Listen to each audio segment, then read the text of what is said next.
Peggy 18.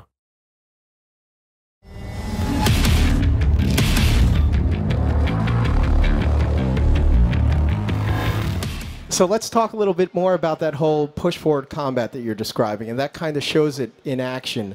You're never stopping. You might be backing up a little bit, you might be moving to the left or right, but you're always kind of pushing combat forward, right? Is that... Describe to us how that works and what that means. Yeah, Hugo kind of coined a term around the office that we use is, you're kind of like Bruce Lee on a skateboard with a shotgun, in a skate park. And you kind of get that sense of that space there. It lends itself to always moving forward, always kind of traversing the space. We have a double jump mechanic that allows you to kind of go further or go higher and grab ledges and, change the verticality of the space a lot more than kind of a classic Doom experience.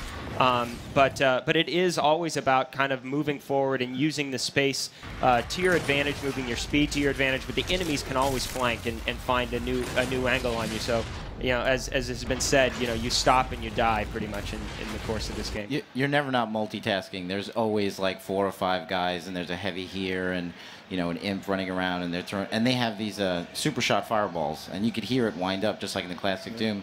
And it's sort of like lock-on missiles if you're in like an F-22, and you hear go beep beep, you know that like you better move fast. So there are always cues everywhere. There are visual cues in the corner of your eyes. There's the audio cues. There's all kinds of ways of knowing that things are happening at all times.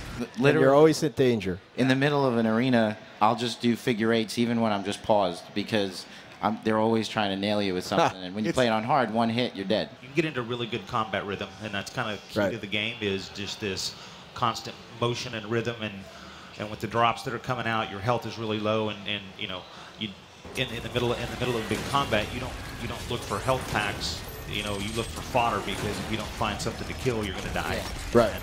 One of the parts I really love about our game is that's that ever-changing chessboard. Like the battlefield is always changing. The AI is always making a move. You need to counter. The minute you counter, another AI is coming in.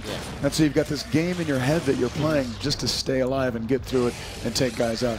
Combat is just, it's so core to what Doom is to everybody in the world, and it's really strong in our game. It's really fun working. You can't really strategize when you enter into an arena space. It's more like moment-to-moment, split-second strategizing because it's changing constantly. Right. It's very improvisational. Everybody has a plan until they get hit in the face. Pretty much. I mean, I love that. I'm hearing improvisational. I hear rhythm. I hear constant movement. So it really is a game of skill, right? Yeah. Absolutely. I mean, it's not just sitting there blasting everything as it comes at you, but you're constantly on your toes. You're constantly being challenged. That's really one of the core pillars of Doom, right? Yeah. And when it's on hard, if you just straight line a guy and just like, I'm going to take him out, and I'm going to take him out, you're going to get wrecked. Like, you kind of have to do, like he says, on a skateboard, like, that's why we call it skate parks, because you have to kind of do drive-bys. Like, I'll put a couple in you and a few more in you, and I'll come back.